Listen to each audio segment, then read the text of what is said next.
This is Mike Sempervive from WrestlingObserver.com. Check me out on Wrestling Observer Live every day. And also check out your boys, Rich and James, on One Nation Radio. Woo! You now rocking with One Nation Radio. Welcome to the program. James Boyd, Richard Latta, and a couple friends with the show for your wrestling needs. Shopping out the rest of the IWC. We gon' tell her how it is. We gon' shoot from the hip. If they putting out trash, we gon' rip from the bits. Make sure that you tweet us and you rate the shows. Tell a friend to tell a friend. Now let's get it on the road. Hey. One Nation Sports. One Nation Sports. One Nation Sports. Welcome to One Nation Radio. And now here are your hosts, Rich Latta and James Boyd. Thank you for listening. SocialSuplex.com. BWB, what's up? What's good? It's Wale, and this is One Nation Radio. You already know. Welcome to the August 27th edition of One Nation Live. James, what the fuck is going on? Not too much. Just saw a train wreck of a match. Actually looked like something resembling a traditional boxing match, which I really thought I was going to see, clown shows and Homie the Clown and Krusty the Clown, but that didn't really happen. Actually, I pulled out my ass. I wasn't actually planning on saying Homie the Clown, Krusty the Clown, thinking that one's white and one black, but it actually happened. It just popped up. How about that? Amazing.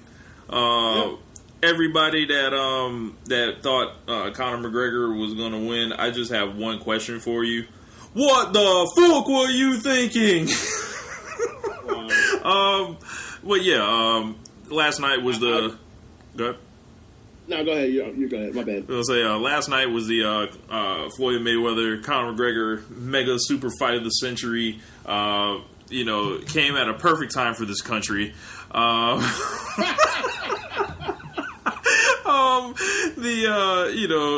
racism overflowed, overflowed the cup the cup runneth. His cup runneth over. Yeah. Okay, exactly. The cup runneth over with racism and all types of problematic shit throughout the build. If racism were shrimp, then America would have iodine poisoning, in the words of Pimp C. Yes.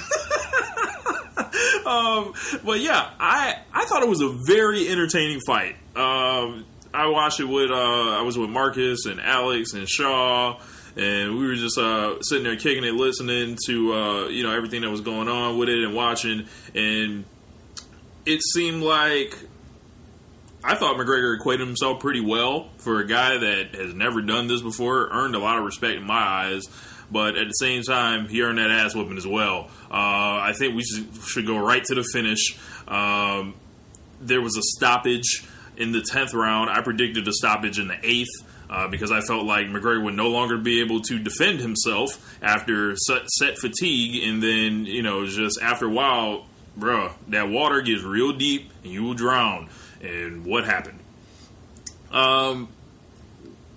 The stoppage, James. I know when I watch fights with you, you advocate for folks to stop it, like, immediately, like, when dudes get in trouble. What did you make of this stoppage, and then what do you make of the people saying this is bullshit, it shouldn't have been stopped that early? Okay, I would say that McGregor lost 7 straight rounds, so... Right. Like, he lost 7 straight rounds and was looking less impressive as the time went on because... He became clearly exhausted. And, like, you're exhausted when you look more exhausted than LeBron after Game 2 of the finals. when he sat down in that big-ass chair. Like, he's just sucking wind. Like he needed a gas mask out there. But, yeah, it became clear to me it didn't become apparent to me because I was watching off Periscope. Like I said, I wasn't going to pay for it. I was shout out to all the millions of people that caught the match on Periscope. But off the Periscope, it became apparent to me that he was tired once we got about the time that, like, in a UFC championship fight, like the match would have been ended. Yep. So round 9 is when you start saying, "Oh my God, he looks like he's almost drunk out there." In the UFC fight, a championship match, that's 25 minutes, and lo and behold, once you got like past the 25-minute mark, he hit a wall. Right. And I heard people say that we've seen him be tired before. We saw him be tired and get tired in the the first in both Nate Diaz matches. The first one is when he ended up catching the tap out because he was exhausted because he emptied the tank, and then the second match he was exhausted as well, and he held on at the end and sort of hit a second win. So I mean, I could see that maybe there was a chance for him to regroup, but he clearly had punched himself out by being so busy in the beginning of the match, and I mean that had something to do with. Floyd pretty much was like, yeah, I'm going to take you out here you're pretty good, like you're a decent swimmer. Let's see what happens when you're a mile off the coast. You know what I'm saying? You're past Riptide and like you're just you out here with me. Right. We'll see. And he just couldn't tread water. But I will say that like he looked more technically proficient than I thought he was going to. He clearly was still like in. I guess it's like a for him. It's a bit like a button you press and get to that level of I don't want to say of him like focusing and locking in, because how many times did like he was in a situation where he had Floyd get down or duck down or whatever, and instead of him sitting there waiting for him to open up a bit or close the distance or whatever, he basically gets to his back as if he's about to what up, Andre? Like he's about to be a takedown, right? So it was a weird situation, right? A lot of those over the top kind of hammer fist punches too. Yeah, and the hammer fist punch is what I was just getting into. That. Yeah, it's this is clearly this dude's first professional fight. He's a professional boxing match. He's used to being in a cage fighting another human being. Right. So with no shoes on. So toenails out. I personally think Mayweather did his typical thing, and I think this is sort of what gets people into the Floyd thing all the time is, like, besides the fact that he has matches that are entertaining, is that he always starts very slowly in matches. I think he landed, like, six punches each in the first 3 rounds. The first 3 rounds apiece, respectively. Like, so he clearly did, like, for me, it wasn't that Conor was impressive as much as it was Floyd just didn't do anything in the first 3 rounds. And then by the time you get to the fourth, you're like, okay, I see where he's going to go. Like he's just going to pepper him to death, and they're going to go to decision, and it's going to be, and people will say, this match is probably more entertaining than the Mayweather or not Mayweather, the Pacquiao match. Yep. And a lot of that is the fact that by the time we got past like the fourth round, you start seeing Floyd coming forward and actually had him on his heels, which is sort of a rare thing watching Floyd Mayweather matches for the past decade. To see him actually be a bit of an aggressor and for a long stretch of a match, like that was sort of interesting. It was like, oh, okay. It's like if you saw like Shaq taking 3-pointers for like a first stretch of the game. You're like, oh, okay. Something new. Obviously, Floyd is way more effective at that than Shaq taking 3-pointers. But you get my point. It's like, this isn't typically like your style. This is typically your steez, and you switch it up. Right. It's interesting to see.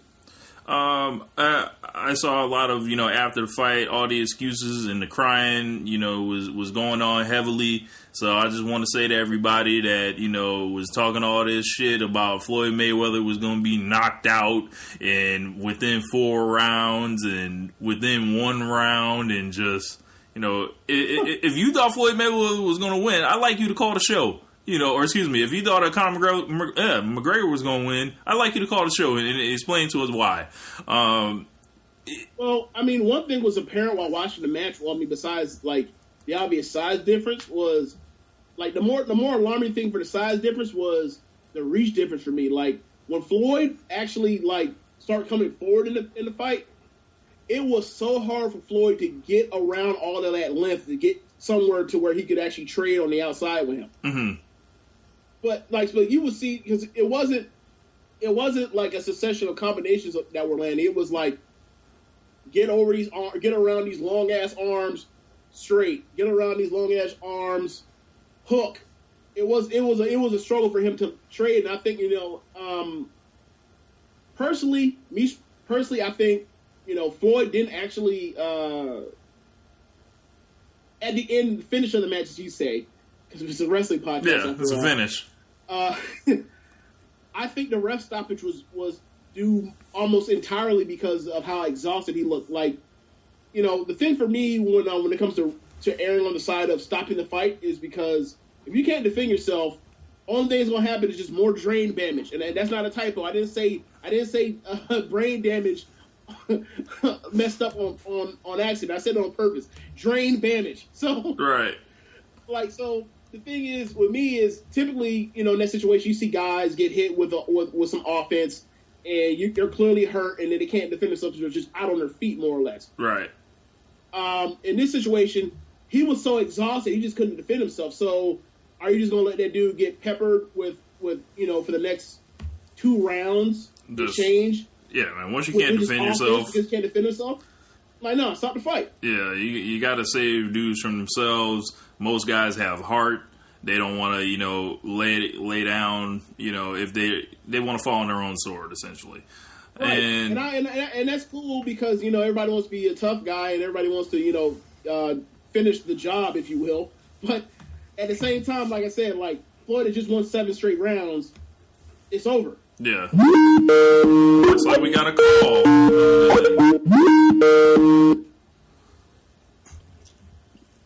Welcome to the show. Caller, it looks like it's young boy Josh Smith. What's going on, young boy? Oh, God. Here we go.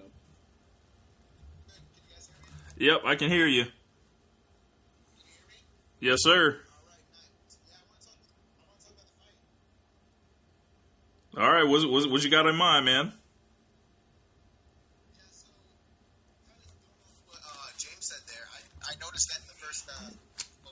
Hold on 1 sec, Josh. Let me make sure I got you on the outside of this because it is coming through the wrong way. I can barely hear Josh. It's in my headphones. That's why. So let me unplug that. That definitely wasn't it. Josh. Can you hear me? No. Josh, can you hear me? Technical difficulties. Live show. Yeah, I can hear you. Can you hear me? I can hear you, but I only have you in my headphones. Give me 1 second.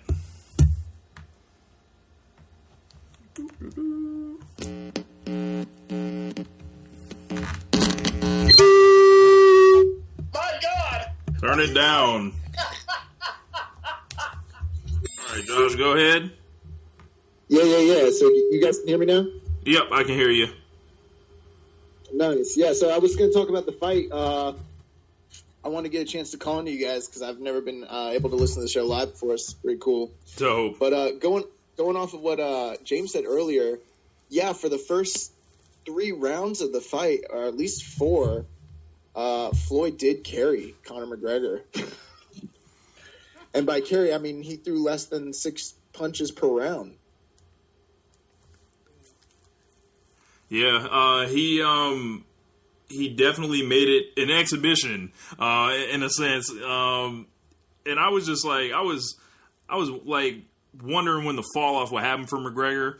It looked like, the right hand to the body had a real effect on McGregor throughout the evening and looked like, this is the thing that's going to break him down and turn him, into mush, essentially. I agree with that. I think the other thing that broke him down, though, was the mental aspect of the fight. Mm-hmm. Because Floyd stood in front of him for the entire fight. Right. And he let Conor throw his biggest punches at him for the entire fight. And for the first 4 rounds, he was teeing off on him, and he just couldn't hurt him. Josh, as you were saying about, you didn't really think that after that first 4 rounds, like McGregor, he didn't really connect much. Well, wasn't that, actually, surprisingly, I think Mayweather was surprised by it too. His awkwardness did create some opportunities during those first 4 rounds where he was able to kind of counter Floyd. That's why Floyd's output was a little bit low. I think he was trying to tire out McGregor, but also just test him out and see what he could get away with in the early goings. And there's a few times Conor did catch him, but Conor couldn't hurt him. Paulie Malignaggi talked about it, how Conor's a great striker, but he doesn't know how to leverage his power in the boxing ring. And it was very apparent that he literally just couldn't hurt Floyd with the strikes that he was landing, and then the ones he was missing the whole thing was just a disheartening, ordeal for McGregor. And I don't think it was so much even. Fuck, I can't hit him. Yeah. James?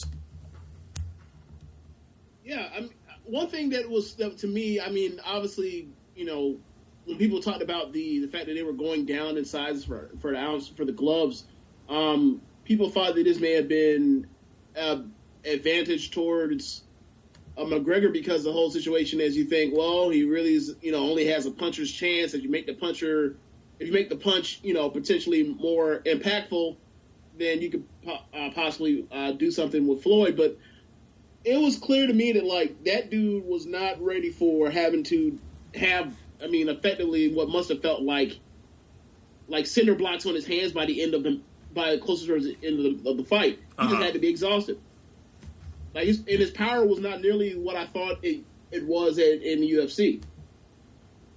Yeah, and I think they had to do with the gloves. Josh, I got you back on live. I'm just going to add to that. I thought it was an interesting stat that he landed 111 punches, but of those 111 punches, I don't really think he did too much damage at all. He had that uppercut in the first round. He may have gotten a body shot here or there, but a lot of that was where those, pity pat, kind of little flurries that he would throw together just to kind of run the numbers up, but he wasn't doing any real damage. Well, I will say that his body punches were actually very impressive from my eye, being a fight fan. I thought he should have gone to the body more because he was very effective there, whereas his head strikes, he didn't know how to leverage his power properly. And it's something you can't learn in 3 months. Right. You just can't. It doesn't matter if you're a Kung Fu guy or what. To hit to the body is like a lifestyle, I feel like, in boxing. You gotta commit to that. You ain't just gonna roll out of bed and be like, yeah, I'm a handle on the body, But what James was saying, what the interesting thing about it, if Floyd had on any level been afraid of Conor, he would not have let Conor wear those 8-ounce gloves. When he fought Marcos Maidana, he refused to let Marcos Maidana wear approved 10-ounce gloves they were the MX Everlast gloves, and he said, no, you're not fighting with those because they don't have enough padding on the knuckles. And he forced him to actually wear his Grants that he picked out for him, even though it was against the rule. He wasn't breaking the rules. He said, no, you're not wearing those or the fight's off. Right. And then, Conor comes around. He's like, well, let's wear 8-ounce. And Floyd's like, all right. Cool. That's how you know. That's how you know he didn't care. James? You were saying? Yeah, like you were saying, you have the boxing, the body game is a commitment. You have to commit to it. It's almost like the running game. It's you have to commit to it over and over and over. And the whole thing is not about results necessarily at the beginning. It's about results at the end after you have literally taken the air out of somebody over time. Right. It's all about just gradualism. Yeah, I would just to close on this subject, and Josh, I don't know if you want to stick around or if you just want to talk about that, but they made a whole bunch of money. Lots of it. They trafficked race. They trafficked boxing versus MMA. They trafficked all that stuff, and these guys were highly successful. McGregor, the future prospects to fight for him are there. I feel like if he wanted to, he could take a year to rebuild his cardio into what could be a potential boxing career. But I think the smarter move for him personally is the UFC route because, that's already his game. He's at the top. With boxing, it's literally a cash grab, and eventually he would get exposed against guys that are absolute killers, I feel like. Josh, what say you? Did we lose Josh? Maybe we have. Okay. I think we lost Josh. Or no. Hold on. Josh, are you there? Yeah. Okay, we got you now. Okay. What I was saying was that essentially if Conor's smart, he'll never get in a boxing ring again. Even though he gave a great accounting of himself for what it was, essentially there's so many holes in that game. he was so lucky that Floyd protected him. Because, guys, whether you know it or not, Floyd did protect him and really took care of him, because Floyd could have killed that man if he really wanted to that night. And I'm serious. I'm serious about it. And they are lucky that they stopped it as early as they did, because the way Conor was complaining at the end, like, oh, I was just exhausted, I don't think he understands that you don't die in the ring most times. You die when you go to sleep later that night when they let you take too many punches. And that's what was happening. He couldn't protect himself. But the bottom line is, if Floyd had fought the way Floyd normally would fight, a world champion boxer, or if a guy like Canelo or Triple G were in there with him, it would be worse than what it was last night.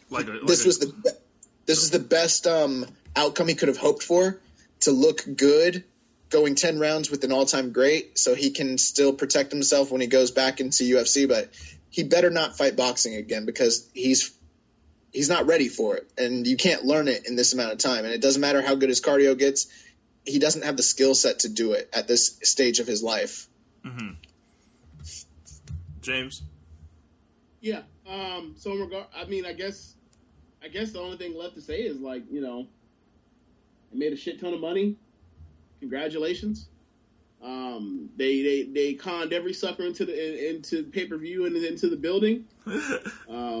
I think the next thing after this would be to sell snake oil and get the hell out of Dodge and go to the next town. But I think they put on a good enough fight that, you know, no one really feels cheated other than people that had their expectations. You know, they thought they were going to see Floyd get knocked the fuck out or something. Yeah. Aside from that, but that's typically every single Floyd match. Floyd is like the ultimate heel. I would be remiss if I didn't mention that Floyd Mayweather came to the ring wearing a fucking ski mask on you boys. And yes. Speaking of ski masks, I wanted to close the Floyd Mayweather McGregor thing, because they made it like bandits, both of them. With lyrics from one of me and Rich's favorite rappers of all time. His name is Jeezy. Money, money, money, more money. You know me, I'm trying to stack it to the moon. Shit around my neck, yeah, shine like stars. 2 chains, Little Dipper, Big Dipper. Desert Eagle, yeah, I'm a big clipper. All about the Benjamins like Mike and Q. Thank you. That's money. That's money, it. Money, more money. Oh man. And that's kind of what they did. They're on the way to the moon with all that money. Yes. Josh, you want to add anything in before we let you go? Nah, thanks for letting me call in. I'll join back the show. Thanks, guys. All right, man. All right, so moving forward, looks like we have to discuss NXT and SummerSlam. No, I'm laughing because I just thought about how Josh said you're going to give you your show back. I'm thinking like, yeah, you know, said no more of this sharing. It's time to get our show back, Rich. There will be no erasure. Wow, you will not replace us, Josh. Oh man, One Nation Radio. You can always come here. You can always come here for the riffraff. What's up? I wasn't ready for that. You will not replace us, my God. Oh man. So NXT, Johnny Gargano, man. Let him know, James. He's the best. I think I went off last week, but yeah, he's the best. We talked about NXT last week. We'll see what happens with him in the future, and see what happens with like the next takeover, and you know where they position him on in NXT as a singles wrestler, and the time frame of when Tommaso Ciampa comes back, so that he can get vengeance on that piece of shit. So we'll see. Yeah. So the SummerSlam card, James. What did you make of this event? I wrote a whole review, and I did a show with David Fenichel and Chad Matthews. What's up to those guys on Lords of Pain Radio? And we had a spirited discussion on a couple of the aspects of the show, but overall thoughts on it. And I thought you had some numbers prepared, if I'm not mistaken. Yeah, my initial thought looking at it is, like, SummerSlam this year, and I know you typically say this because of generally what happens with the outcome in the main event. As far as WrestleMania, typically the babyface goes over in the main event, it sends the crowd unhappy, and at SummerSlam it's always something crazy and controversial for heat. So you always call it SummerSlam Bizarro WrestleMania. Well, or Heel Town. Yeah. Well, in this particular situation this year, it pretty much was like where WrestleMania was. It started out like gangbusters at the end, and then cooled off at the beginning. WrestleMania this year came out like gangbusters, and then cooled off towards the end. SummerSlam pretty much started out ice cold, and then heated up in the second half.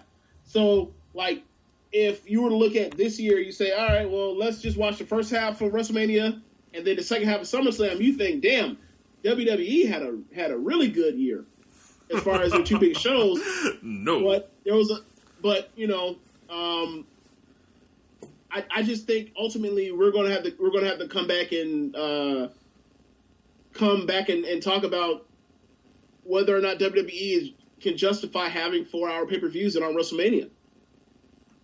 Yeah, I think where like it's just too long to like the good stuff they're putting out. They put out good stuff on these shows, but it gets almost lost in all the vastness of all of this extra stuff that like just isn't good. It gets all these shows that are so long. It gets lost in the trash because like when you bring it that level of trash that you did in that first 80 minutes or so, and then you gotta just keep going, and it's like no matter like unless you're having like a motherfucking like classic back to back, you're not gonna erase that. Right. You will not replace it. Oh, wow. Oh man. Yeah, I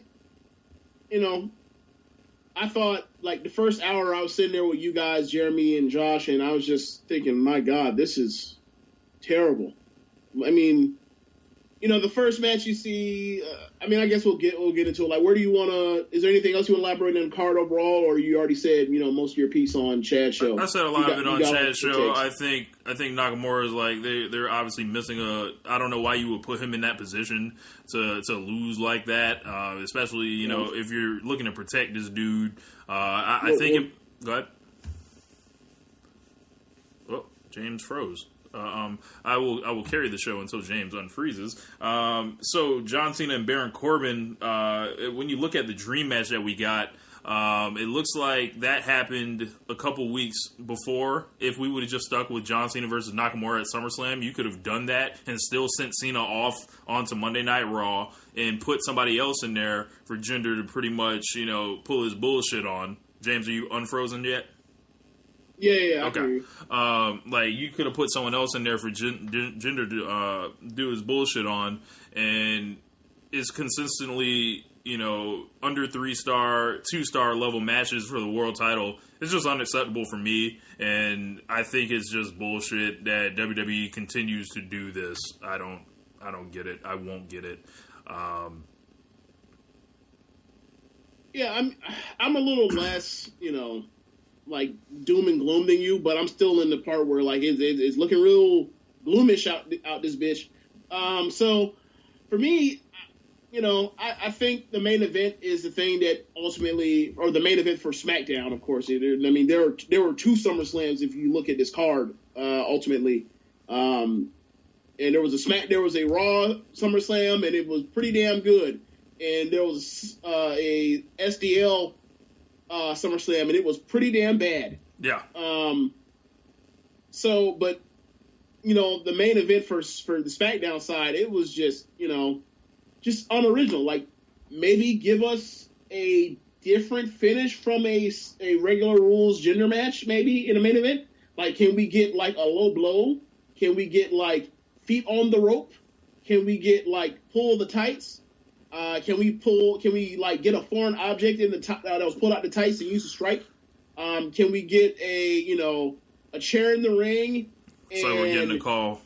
And he pulls an Eddie Guerrero and he lays down and like he got hit and the ref turns around and he sees Nakamura holding the chair. Can we get one of those? Looks like we got a call in from Simon. What's going on, Simon? Basically, I'm going to bring you in and let you know when you're live on air, Simon. And okay. And go ahead. So right now? Yep, you're good, man. Oh, what's going on, man? Chilling, man. Welcome to the show. What brings you on, bro? Well, I saw you talking about SummerSlam, and I just had to give my opinions of that waste of time. Let me rephrase. With exception to 2 matches, it was a waste of time. There we go. So, what?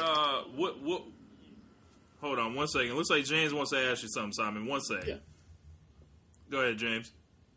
So only 2 matches were worth a damn. So basically, it's like either 4-star matches or get the fuck out. Pay-per-views, I wouldn't say something like that, but at the Big 4, yeah. Because I'm looking at all the pay-per-views right now, including WrestleMania and the Royal Rumble, and the Royal Rumble is still the best show that they've had this year. James? Oh, it absolutely is. Like, that's the thing. I mean, Rich, and I remember Rich at the time, he was very frustrated with the end of Royal Rumble because obviously when you have big match Roman, lose his title match at the start of the beginning of the show, and then come out at 30, and then they did that to make when he dumps out or make when Orton dumps him out, makes the Royal Rumble winner look like it was a smart choice. I can understand the frustration with that, but like you had one of the better one of the better championship women's matches on pay-per-view that we've ever had. You had 2, like literally 2 of the best. Are they the 2 best matches that we've had this year? Probably the Owens and Roman match, and then the AJ and Cena match. Are those 2 best matches we've had on? Probably on pay-per-view. Yeah. Yeah, like I mean, obviously the AJ match is the best match they've put on the main roster, but but like somewhere like 3, 4, 5, maybe even 2 is the Roman match with Kevin Owens, and then the main event. Like obviously people have issues with the Orton thing or whatever, and then it looks even worse in retrospect. But at the time, like that was a pretty. I mean, it wasn't as good as 2016's Royal Rumble match, but it was a pretty good Royal Rumble match. Yeah, Simon. So yeah. Yeah, pretty much. That's how I feel about it. Me personally, I particularly like the AJ Styles John Cena match, the best. Like so far, everything I've seen all year, and I've heard about the Pete Dunne match with it was Tyler Bate, right? I haven't seen that yet. Yeah, it's on the to-do list. Yeah, watch that match. I would say, like that's NXT. And that's also the UK stuff, but like that takeover match in Chicago, like that's probably the second best match I've seen WWE in any way, shape, or form, and even in their AAA affiliate or AA affiliate, whatever you want to call it. Like that was the second best match they put on. Simon. Yeah, definitely gotta watch that. But back to the topic of SummerSlam. What did you think about the WWE title match, Simon? Because that's what I want to hear, Simon. Let these motherfuckers feel it.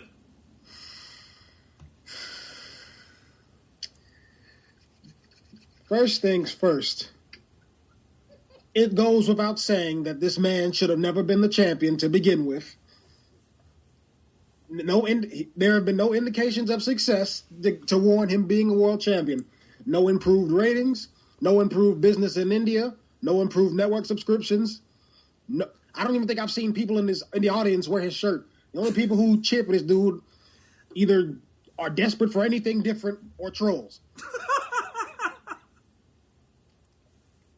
And then when I saw this, all roads in this match, anybody with half a brain would think, okay, this championship reign clearly isn't working. Yeah, the tour in India, he'll still be a star, but we don't need him to hold the title. We've kind of done there's nothing much more we can do. Doesn't matter who he beats. No one's ever going to look at him differently. Put the title on someone else. Let's forget this ever happened. Oh no, they double down, and they have Jinder Mahal be one of 3 people to pin Shinsuke Nakamura on pay-per-view. Unbelievable. Unbelievable. Looks Bobby like, Roode, yep. Samoa Joe, Jinder fucking Mahal. One of those is not like the other two. Give me 1 sec, Simon. James wants to jump in. Yeah, speaking of that, as far as you just saying about how this guy's not over and everything, I have a question for you, Simon. What was the last good babyface title reign, a major title reign, whether it was the Universal title or the WWE title that you remember? You're on, Simon. By default, because I can't really think of anyone that stick out. I guess Dean Ambrose's championship reign last year was okay. Okay, so. All right, James, you're on. Okay, can you hear me? Yep. Okay, so Simon, the reason why you can't remember is because it's been so fucking long since there's been actually a good babyface title run in WWE. So, every so often, I think probably the last time we did this was WrestleMania time. So I updated it. So, since Daniel Bryan vacated the title in June of 2014, and also including the days of title reigns from the Universal title as well.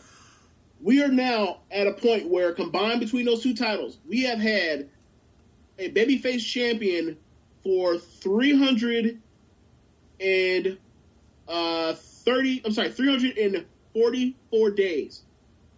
On the heel side, though, we have had 1,473 days as top heel champions. Wow. Staggering. That's where we are now. Staggering. That's where we are now. So we're the NWA. That is 23% of the days of babyfaces have been the top champion on either show or on just the show before the brand split. Also including that, in the last calendar year, we have had 17 main events. 19 main events. 17 of them have been in the typical heel babyface dynamic. Rich, how many main events? I think I told you, but before I told you, I want you to guess. How many babyface wins would you think that we have had? I would say like less than 3, like 3 at the most. You're right, because it's 2. And you know who those 2 wins belong to? Goldberg. Bill William Goldberg. Yes. Oh man. So there has not been in a baby versus a heel dynamic on a main event. We have not seen a single solitary main roster babyface win on pay-per-view, except for when Roman Reigns retired The Undertaker. And that was a face versus face feud. My God. Yeah. And you saw what it led to the next night, as far as the amount of booing that has gone on. Yeah. And Roman, who, by the way, has not won a single pay-per-view match since then. He's the top guy in the company. Unbelievable. Simon, any thoughts on that? Well, I just bought the WCW book the other day, and I'm not even gonna say anything after that. Well, cool, man. I appreciate you calling the show, bro. All right. Catch you guys later. All right, man. Peace. Yep. Oh man. What staggering numbers, James? It somehow is getting worse. So that kind of flies right in the face of everyone that says we need a good old school heel champion, right? Like, I mean, if a heel champion isn't what we've been getting for 3 years now, I don't know what the hell this is then, because we're in the middle of,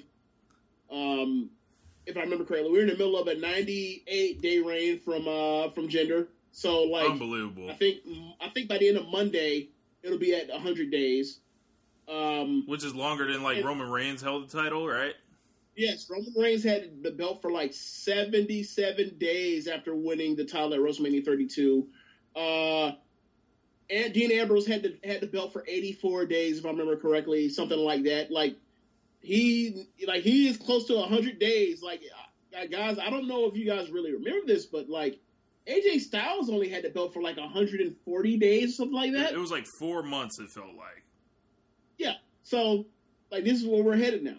We're headed to where he's probably going to end up with a longer title reign than AJ Styles, who is a better heel than him.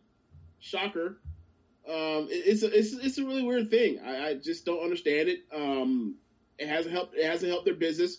I heard the podcast that you were on with Chad and Dave made a point of saying about he gets great heat. Well, I feel like that's the company's heat. I would like to understand, like, is in his mind, is there a difference between? I mean, we talked about this privately. He really didn't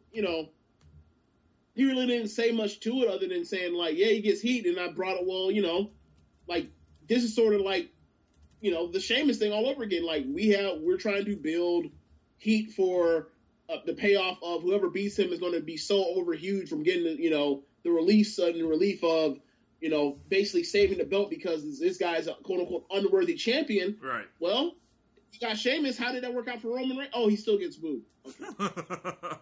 Okay. What do we see the end game for this? Like, is it going to come to a point where AJ Styles is enough of the United States champion and the real champion where they have to come back together essentially and be like, I'm the real champion here, belt versus belt, and AJ Styles ends up being the one to beat him like around the Royal Rumble or something? Do you think that's where we're headed with this? Because I feel like the longer the AJ Styles holds that U.S. title, it's like, they know at the same time they're trying to pacify people by putting a belt on AJ Styles to really keep him away from Jinder. But I feel like at a certain point, the demand is just going to grow. Like, we're sick of seeing AJ Styles having to fight these feuds where y'all clearly are putting shackles on him. I mean, what I would say is like I would like AJ to like get as far away from Shane and Kevin Owens as much as possible, or maybe not even necessarily Owens, but as far away from Shane as possible. Like I think I said to you on the podcast last week that once Shane got inserted into this feud, it finally felt like this was a big money feud because the promos were great. All the stuff, and all the stuff was, pretty simplistic and smart. And I mean simplistic in a good way, like easy to follow. It's not a bunch of screwy stuff. I mean, as far as like the telling of the promo, as far as like getting over these guys really dislike each other. All three people dislike each other, or at least two people dislike one dislikes two people, and one guy is just like the middle manager trying to hold things hold it in the road, but things fell off the road and crashed to a ditch at certain points. But now that we're done with that, like we can actually get what we really want, which is the AJ Styles U.S. Open Challenge, which was teased like a month ago, or more than a month ago. So you don't think we're going to get stuck with him having to carry Barry to Corbin? Maybe, but worst case scenario, I mean, do you think it's actually going to really be a feud? I mean, it looks like it. What if he just beats him in the next week and that's the end of it? I mean, I'd be down with that.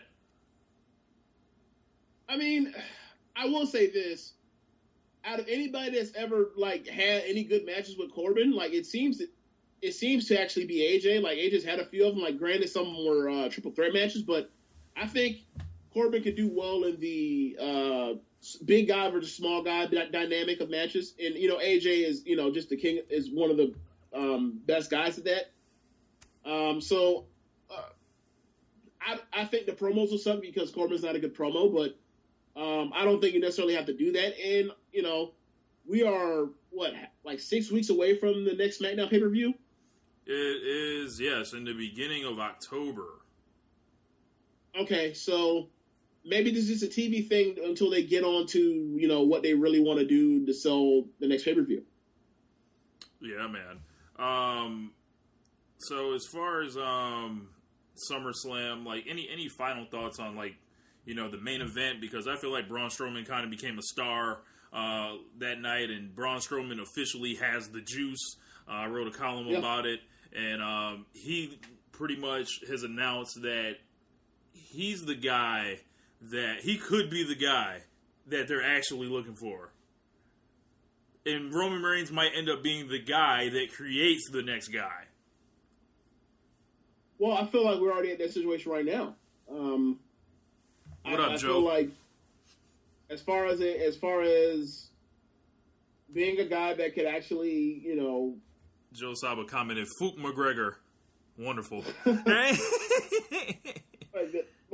think we've actually built Strowman to a place where he actually could be a guy that, given what we know about Vince as far as his particularities with top talent, I think that he could be. I think that Braun could make a really solid, stopgap type of guy for the championship. The issue is, like, given what's going on on the UFC side with your boy Bones Jones, and whatever happens to putting his potential match with Lesnar in limbo, what's next for Brock?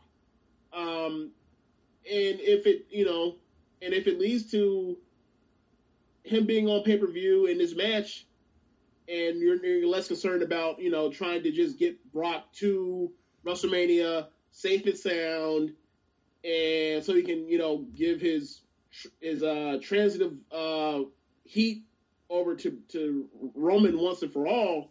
Like, maybe you should actually look at this guy who's sitting right in front of you and is over like Rover, and could actually be a like the new Brock. Yeah. Once Brock is done in 6-7 months with the company, if he is in fact done. It draws a lot of parallels to what happened when they set up the whole twice in a lifetime thing, and they had to make sure that they had to turn CM Punk heel at WrestleMania. I'm sorry, at Raw 1000, so that he can drop the belt at Royal Rumble, and it did irrevocable damage to Ryback. You don't, and do you want to run the risk of having history repeat itself? Granted, I don't think they're gonna.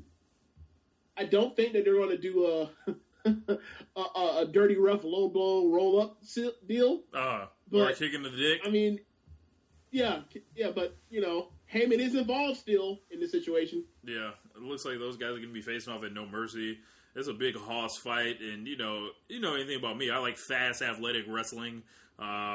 This is the opposite of that, and I'm still intrigued because those big brolic motherfuckers, there's something special there. And seeing Brock sell is just a thing of beauty. But do you want to continue? Do you want to light the B show on fire now, or do you want to talk about Raw first? Let's hold it off. Let's go to Raw. Okay. So Monday Night Raw, John Cena ended up making his debut and basically calling out Roman Reigns to preview something down the line, and then The Miz comes in and does it once again. He basically comes in there and just tells the truth on these guys and pretty much says what all the fans are thinking, and he gets real fired up. James, what did you make of this performance out of The Miz and then also the John Cena Roman Reigns situation? I think that for one thing, Miz was still hot about the pre-show being basically in the halftime heat empty arena match, basically. Oh, we actually got some comments. One sec, James. Simon said, they cemented Braun's place with his wins and attacks on Reigns. Joe adds, Braun has been the most credible threat to Brock. Both Samoa Joe and Braun have been fantastic these last 3 months. Simon says, Braun's about to give Brock that work. Joe Salva basically says, light SmackDown on fire. And then The Miz got his notes off of Shoot Saturday. So all y'all that participate in Shoot Saturday, keep doing so. Go ahead, James. Yeah, so I think that he had a list of grievances, and I thought they were all... Miz had his moment. Mania 27 from Andre. I feel like this guy's a whole nother guy than the WrestleMania 27 Miz was. Yeah, he completely is. I think that, and also it wasn't an issue about, well, the way he said it was, when do I get my moment? And ultimately, like his moment was about The Rock and Cena. It wasn't actually about him. Right. But he comes out like, just hot, just his face turning red. And me, when Miz is like indignant, furious, red, mad, like I always think of Dax Shepard, and I can't remember the movie. It's the movie with where it's based like him, Dane Cook, and Jessica Simpson, and they're like a love interest triangle thing at like essentially like a Costco Sam's Club type of deal, and basically he's pretty much Dax Shepard screaming out of his car that gets beat up and vandalized. He screams, "This is an '81 Honda! How dare you!" Like he's that mad. He's furious. So, but he made. I mean, as a healing, he made some very, very rounded points. He's like, how many moments do YouTube jackwagons get? I want my moment. And he goes on and says a few other things. I thought it was really, really good, and the crowd obviously loved it because he's taking shots at the two guys that they hate. For lack of a better word, yeah, I'll say hate. But two guys that they got chanted, "You both suck," as baby faces. I'll put it like that. They got chanted, "You both suck" at them. And yes, and that was before Miz came out. Yes, that was before Miz came out. That can't be the reaction that WWE was hoping that would happen. They just kind of just got to it out of nowhere. I feel like it could have been set up in a different way rather than just Cena basically issue a challenge. It's like, bro, like, you just got here. Just show up, and then maybe they can run into each other backstage. Like, I don't know. Like, what did you think of that?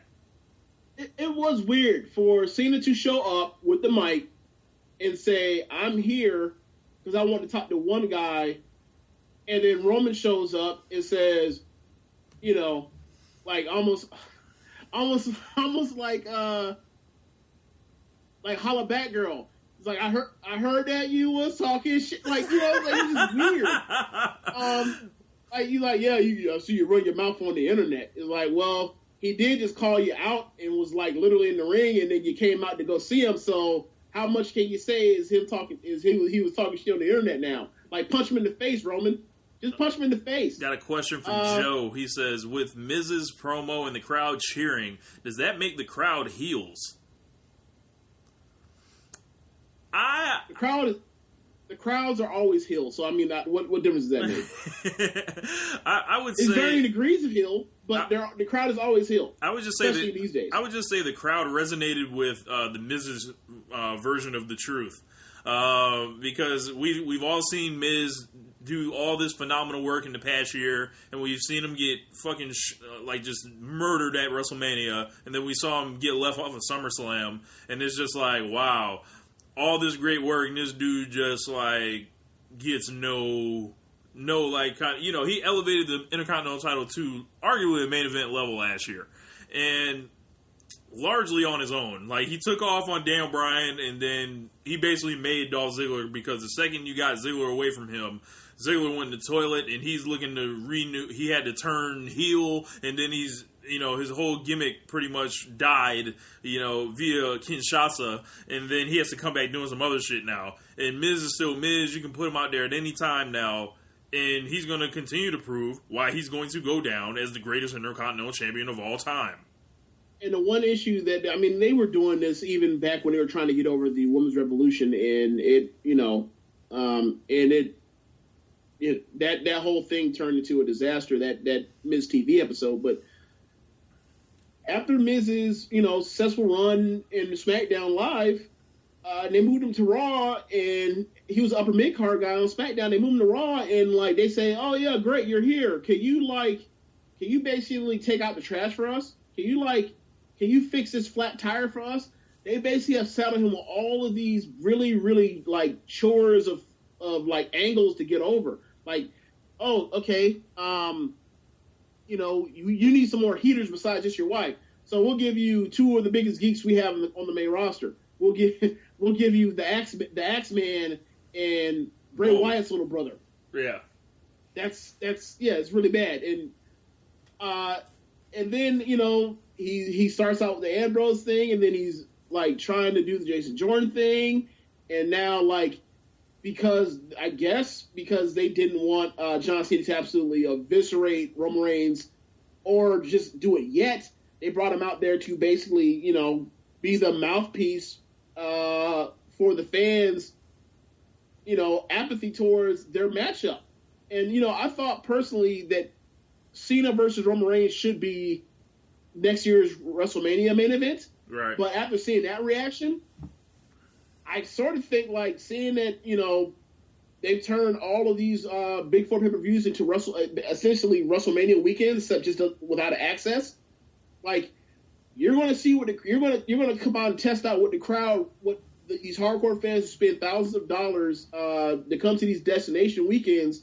You're going to see like what they want and what they don't want, and you're going to see it on a pretty, you know, on almost like a seasonal basis. So seeing them out there and immediately get you both suck, I think, you know, that might be like, oh, never mind. We were thinking of possibly switching to Roman versus Cena, but no, we're going straight ahead with Brock versus Cena because Brock will get at least cheered at least. Yeah, and I don't think that's necessarily something to fault the fans over. Like, obviously, the fans will tell you. We give you the answers all the time, WWE, all the time. And the fact that they want to just push their own, you know, whatever. Plans. Yeah, their own plans, you know. And then when those type of reactions happen, like, it's supposed to be the fans' fault? Nah, fuck that. Like, so yeah, man, we've bullshitted around enough. James, Smackdown, as a staff, a record label, and as a fucking crew, is an absolute disaster, fire pit. I wanted to ask you something. Yeah. Okay, so throughout the history of mankind, there have been many great unsolvable mysteries. How are the pyramids built? Are we the only sentient beings in the universe? What's the meaning of life? Did the singer Lloyd say that she was 5'2" or 5'2"? Bro, I gotta ask, what the hell has happened to SmackDown and why has it gotten so bad like this soundly? I don't understand. I don't get it. Like, this was the better show before WrestleMania. And like in 4 months, like they've ruined their championship belt. I can't even say he did it in 4 months. They did it the second they put it on Bray Wyatt. Right. That was February. So since February, they've ruined their pay-per-view, their main event scene. John Cena leaves for absolutely nothing. They got no compensation for that. I thought these are two competing brands. Just leaves, whatever. Just deuces, I'm out. Well, done it all. Left. Right? I'm, you know, on to bigger and better things, like John Cena's future endeavor, SDL. The top guy on that brand is the champion for the B paper or the B belt. When they did the Superstar Shakeup, one of the biggest gets for SmackDown was Charlotte, and they've done literally nothing with her. She is, Sasha and Charlotte became legitimate stars in the company. Like, you can main event them pay-per-views. I've seen them do it with my own two eyes. Yeah. They've done it before. Legit main eventers. They main evented Raws before together. They moved Charlotte to SmackDown, and they've done nothing with her. She, nothing. Like, she hasn't had a title match yet. I think she had one, the original one when she was still a heel, and then all of them jumped on her, and pretty much it was a DQ from there, and then she, moved into that, I guess she's a face now, because some heels beat her up. Yeah, just passive turning of character. Yeah, it's really weird. Luke Harper, nowhere to be found. We just found Dolph Ziggler where the hell he's been the past few weeks. Mike and Maria Kanellis, have they already been fired? I don't know. Who knows? Shinsuke Nakamura, they've absolutely they've sapped all of his aura and everything else, and turned him into a guy with an entrance, and not allowed him to display his full range of skills. Baron Corbin, you make him the Money in the Bank winner. You take the briefcase off of him because he was clearly the wrong guy to go with. Sami Zayn, nowhere to be found, who can have a great match with anyone at any time. No, he was found this week. In catering. Dude, what do we always talk about?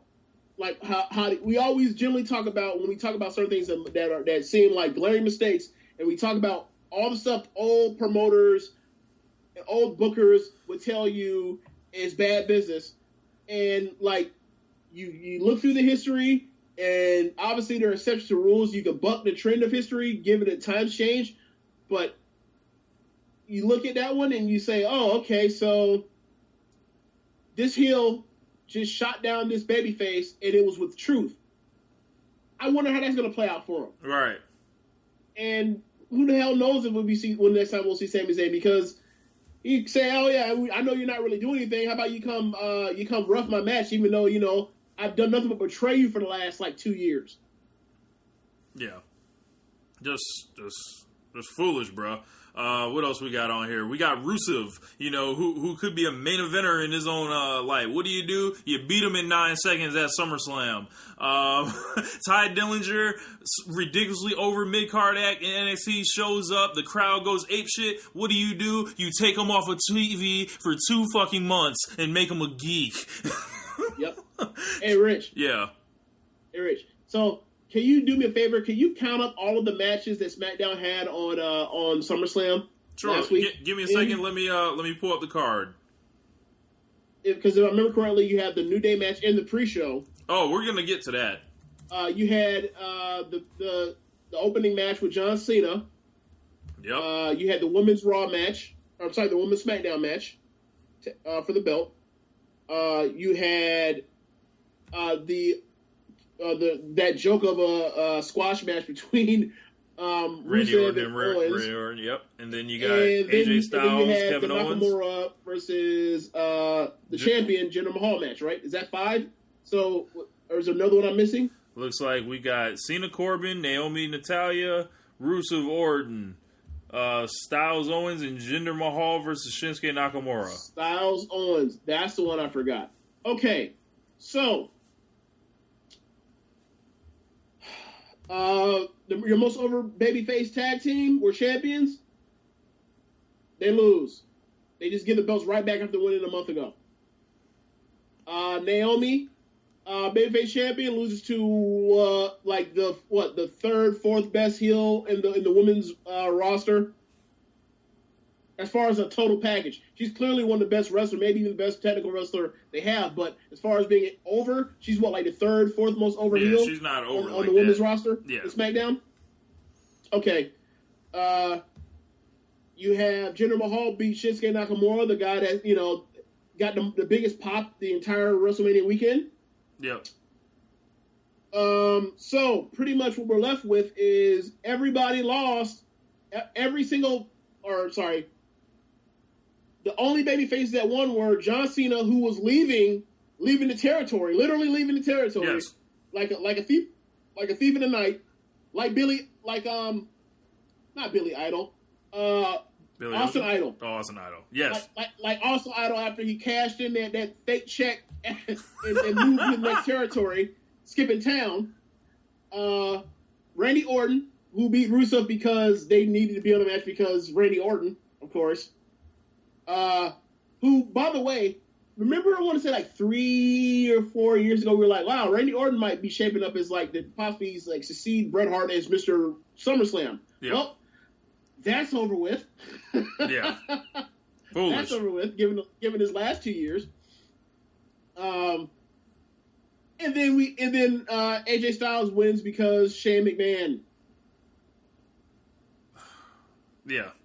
That's what we are. A couple comments from Joe. He says, just, they've booked Becky like Sami Zayn, L after L. They nutted Nakamura. Natty winning was both good and bad. Shane refereeing fucking Owens and Styles was just awful. I would love to know like pro and cons for me because I don't really see it.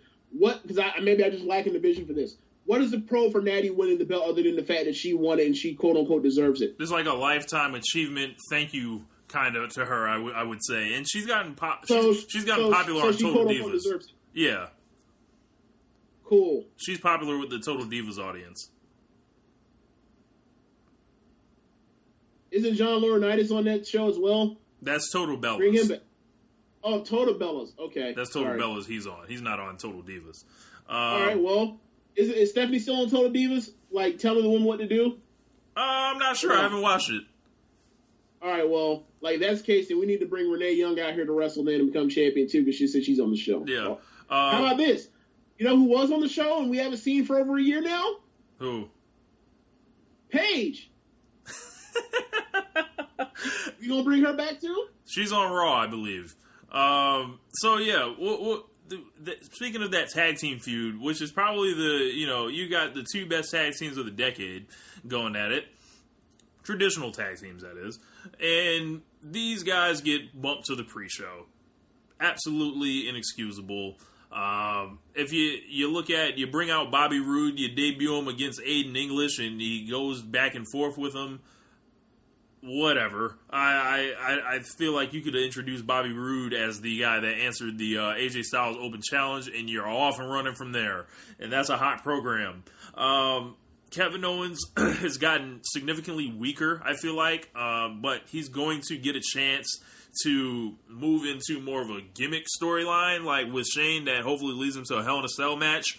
That he gets to, because this is like the first time Kevin Owens has just been without a belt for what it looks like to be the foreseeable future in a long time.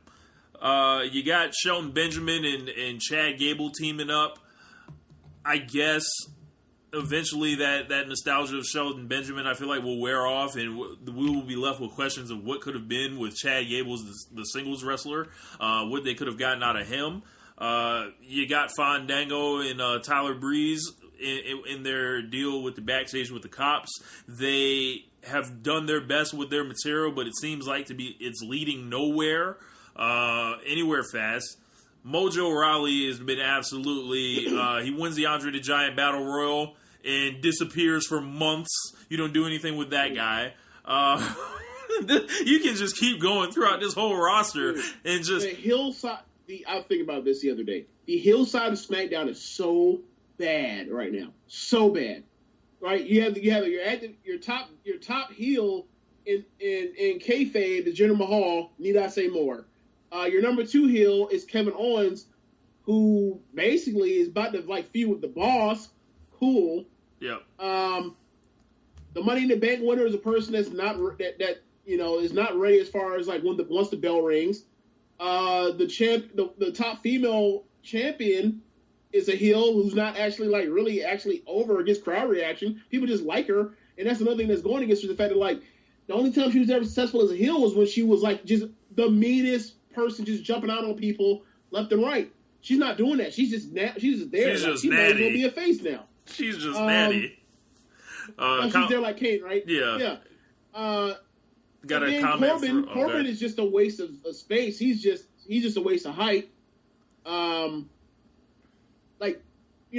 Really, if you ask me, what if you say, James, what's the best act going right now on SmackDown on the heel side? It's the Usos. By far. Actually, I take that back. It's still Kevin Owens, but number 2 will be the Usos. I feel like the Usos are better than him. They're better on the mic. Just what they're asked to do, they're hitting it way harder than he is. Except they're just not getting the reps. And the matches they've been in. What I would say to that is, in the ring, yes. On the mic, no. The last 2 weeks that they did of TV or last 3 weeks of TV that they done with Kevin Owens, I've really enjoyed it. So I'm not really prepared to go there. And also, I've seen this dude for 2-3 years now. I know what that dude still brings to the table. Right. Y'all just ain't using it. Y'all are misutilizing this man. Right. The Usos have been absolutely phenomenal, a revelation to the tag team division. Yes. But SmackDown as a staff, record label, and as a crew, y'all are on a dumpster fire. Y'all suck. Y'all have murdered yourselves since WrestleMania. You have tried to break into. You've murdered your championships. You have made all of them like. You got them on all the wrong guys. You've inverted your card. You have AJ Styles looking like a regular guy, which he never looked like at any point last year. You have Randy Orton looking like he doesn't fit in anymore. Like, I don't know what he does next. Like, you could make that guy the top heel. You could do that. Yeah. But, Or better yet, like, and then, like, you know, you had John Cena. John Cena's like, fuck this, I'm jumping off this sinking ship. This is a dumpster fire. Yes. Lana was an absolute disaster as a wrestler. Oh, another thing about the tag team division, right? Yeah. So now that the Usos are champions again, I'm assuming that they're going to have like a final match between with the New Day, and if the Usos could retain and move on to Breezango, or move on to, let's say, even the New American Alpha. Yeah. Where does that leave the New Day? There's like, nothing. We're going to fight the Ascension? There's nothing to do. Nothing to do, James. I mean, you could put the New Day in with, whoever comes out on top with this Nakamura and Jinder feud. I guess is going to continue. You could give a New Day member a shot there. I doubt it that they're going to do that. Bobby Roode, I don't know what type of feud he has in sight. Looking at the heel roster right now, it looks like Rusev and Orton should probably continue. Aside from that, it gets real slim. Like, Kevin Owens would have been a nice, place for Bobby Roode to begin. Dolph Ziggler, maybe Bobby Roode. Can maybe that's where they go with it. Dolph Ziggler and Bobby Roode. But yeah, Ziggler needs to just wrap it up, bro. He should retire? Yes. Quit. Like, what's the point of taking all these bumps on the road off TV? Bro, house shows? quit. Bro, and everybody give him this new gimmick, and he's going to just look like a complainer and a whiner and a joke. But his gimmick is should I dress, dance, or act like a jackass to get a push around this freaking establishment? Or maybe I should or maybe my talent already warrants what I had once and have lost and never got back. Which is ultimately that's compelling, but that's more I don't know how far it's going to take you, right? Like, maybe hopefully both sets of fingers crossed. Maybe that means we finally get this Sami Zayn, Dolph Ziggler feud. Maybe. That would intrigue me. But they don't let good wrestlers wrestle good wrestlers, James. You have to remember this year in 2017. They don't put on any of the matches that we actually want to see. You get AJ Styles and Kevin Owens with Shane McMahon handcuffed to him. You get John Cena versus Baron Corbin at a big show. You get Shinsuke Nakamura against Jinder Mahal at a big show. All these guys are just going from one great guy match with a dude that has no business in the ring with him over and over again. And it shows in the product. So, I was going to save this for this podcast, or if we actually did a regular One Nation Radio during the weekday, but we didn't. But you end up, I was sending it out to you guys just to look at, because I tend to pull out. Apparently, I'm now on this thing where I pull out staggering stats for WWE's general malaise or lack of vision.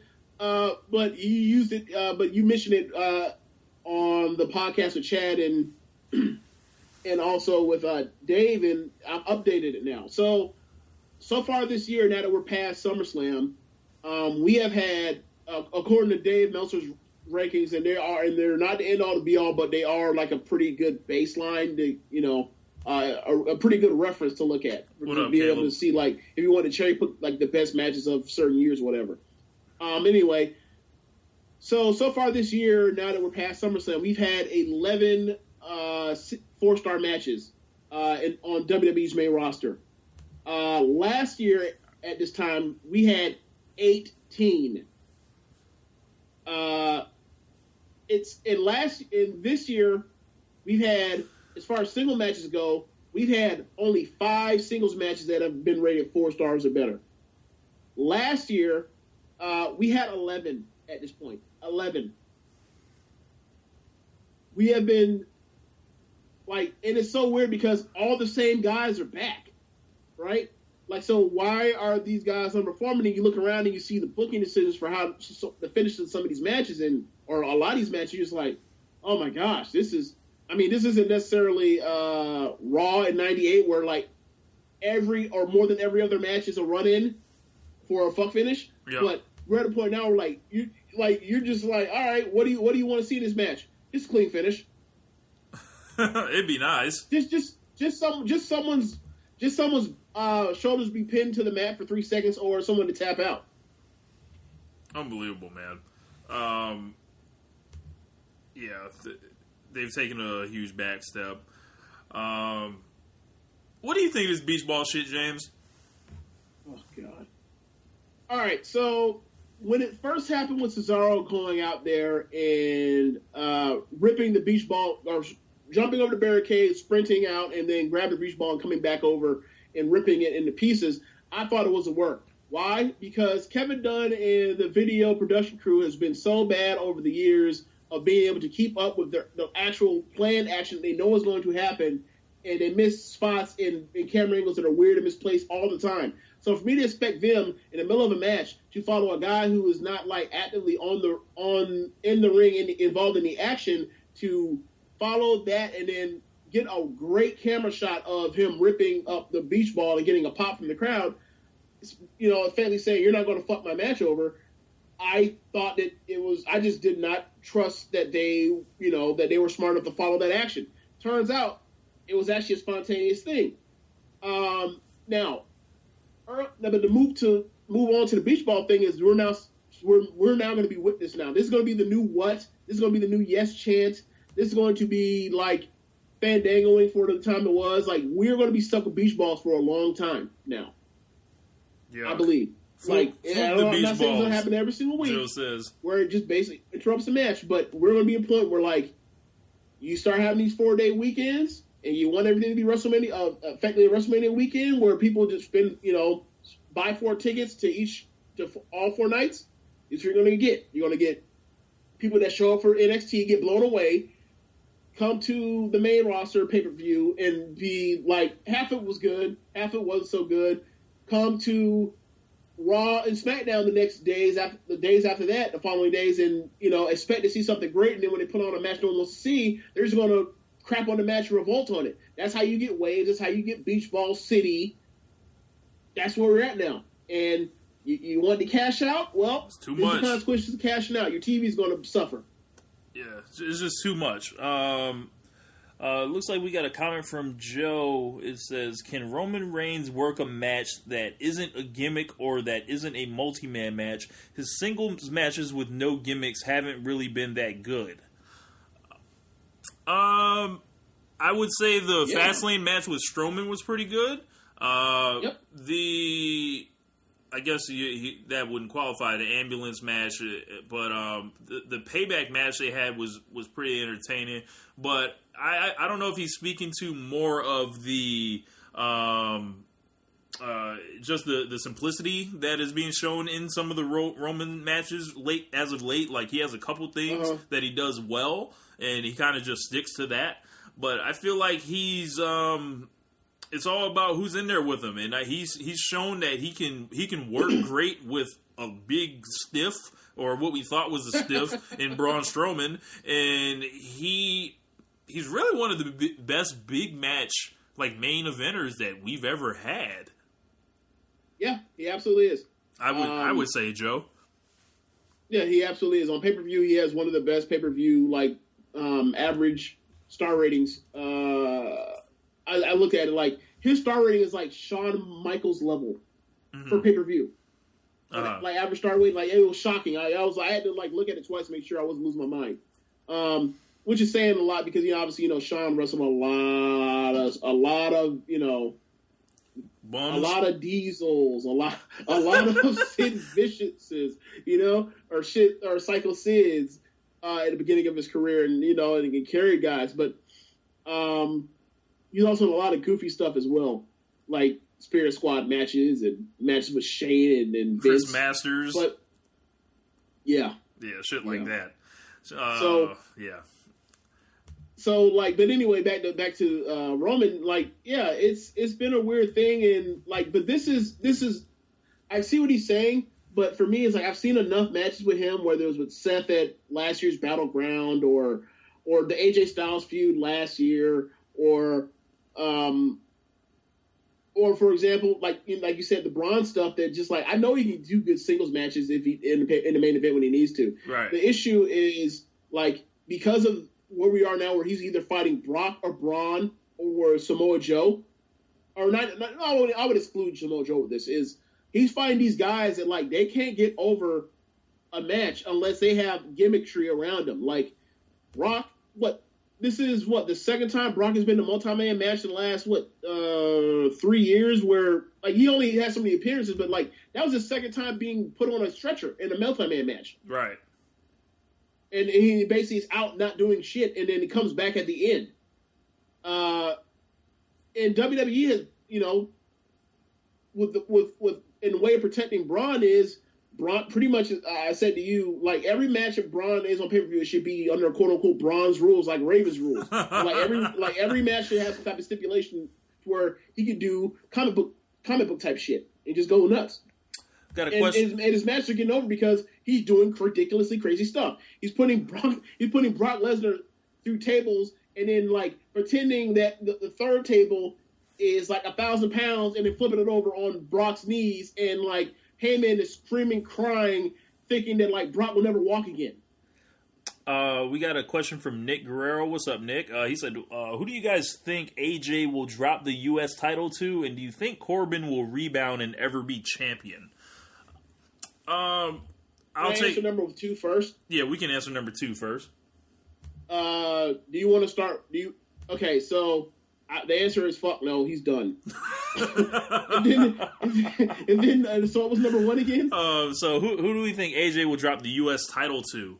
As I mentioned earlier, I'm not sure if you were tuned in, Nick. I think it could be a situation where AJ pretty much cleans out the mid card, and it's like everyone is kind of clamoring for him to be the real champion, like he is. And it comes to a point where it's title versus title, and you could run it like that. If that's not the case, looking up and down the card, I think a good guy would be like Bobby Roode, possibly, or maybe even Sami Zayn. You run a face versus face, and you just let two guys go out there and be incredible. WWE would just have to just let that actually happen. James, what you think? I think it's got to be Bobby Roode, unless it's going to be somebody like the only person I can see over the horizon. I mean, well, there are 2 people I can see over the horizon, but one's not going to get it because she's a woman. But like, I mean, you have to be somebody that will come over during the next Superstar shakeup in a couple of weeks, or Bobby Roode or Asuka. They're not going to let Asuka beat AJ Styles, so we're stuck with the lesser of 2 of all 3 options. Yeah. But yeah, I just want to add about Baron Corbin. There's always a chance because, he's tall, and as James alluded to, that heel side is really thin, and if it stays this way and he stays on SmackDown, eventually he might just backdoor his way into a championship at some point in his career, especially if it stays with the split brand thing. But I wouldn't clamor to put the title on him, just because I feel like the ceiling is pretty much the same height as it is with Jinder Mahal as the champion. You're not going to get great talking segments. The matches will be hit or miss. With Corbin, you might get a little bit better in the matches because he can do a little bit more. But I'm not one for world champions that don't impress me. Like, even if, you hate a guy, you can still be impressed by him. Like, we could still all realize Triple H was a really good wrestler while hating his fucking guts. Like, in 2000, in 2003, and things of that nature. Randy Orton. Well, I think that's different because there was, these people called The Rock and Stone Cold Steve Austin that were, the top guys, of our entire lifetimes that were there.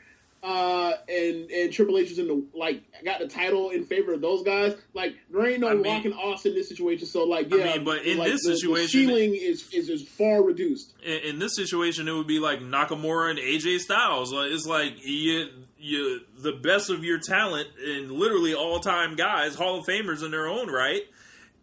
And this motherfucker, or these motherfuckers have the championships and the briefcases. Like, what are y'all doing? Like, oh man, I think that might be a good place to wrap it up. James, you want to add anything before we get up out of here today, man? Yeah. So, congratulations to Dean Ambrose. He is now a Grand Slam winner. Yes, sir. I don't know how many. I think the last guy was Daniel Bryan, maybe. Might have been, yep. Yeah, so congratulations to him. I guess that'll be the only thing we get to celebrate over his career, like 5 years from now when, like, I don't know, after Roman, main events the next 5 WrestleManias, and I guess I'm guessing Rollins will get another title shot or title reign at some point. I'm pretty sure they're done with Ambrose. Yeah. It sucks, but... Yeah. But... Hall of Famer still, right? He'll probably be a 2-time Hall of Famer. They'll put the Shield in and they'll put him in individually. Yeah. Huzzah! Yep. Make sure you guys check out the SMC podcast. All right, Joe. Thanks for listening in Australia. He said it's 3:46 a.m. And he should sleep, and he was listening to us. Yeah, man. Like it's going to be in the archive. We appreciate you joining us, man. Make sure you guys check out the SMC podcast, which debuted this week with a SummerSlam review. It is a really long show. Just a heads up. Make sure you guys, like the one we did with Dave and Chad, listen to it in pieces, and you can break it up and digest it a little bit more. Shouts out to those. Is that long? Yeah. They came out guns blazing in the beginning. So, we also make sure you guys check out socialsuplex.com. I've been, keeping up the furious writing pace that I've been on the last couple months. We're on the 21st edition of Lattice Lariat. So, hopefully by the end of next month we'll get up to 30 and maybe put an ebook together or something, all these things. So I've got a show this week at the Crowbar, and it's a wrestling themed party. It is a Nick said it's the WrestleMania 32 of podcasts. Roman Mania, brother. Oh, wow. I have a performance. I'm going to perform one of my wrestling songs, my Ric Flair track. So if you haven't heard it, you can just type it in on YouTube, Rich Latta, Ric Flair, it'll pop up. I think I'm going to perform that, in spirit. I'm also going to apparently you're supposed to have entrance music. So what I'm going to do is I'm going to hit the Undertaker bell, and then I'm going to break into Kenny Omega's music and walk my ass up to the stage and do what I do. I'll be having some video of that, so maybe we can get it to Omega and have him take a look at it. What else we got going on? I'm trying to think. Every week, 12 o'clock here, One Nation Live. If you guys want to call in the future, just call One Nation Radio on Skype. I promise I will get this setup worked out. As you know, we had a couple technical difficulties earlier. If you're listening to the podcast, that was edited out. If you are on the live feed and you rejoined us, thank you very much. Shouts out to Simon and Josh for calling. I think that's it. Enjoy WWE if you can. There's a lot of the New Japan cards are just announced. I'm not sure of the specifics yet, but those are always good. So make sure you guys check those out as well, and then always come forward with One Nation Radio. Besides that, peace. Later.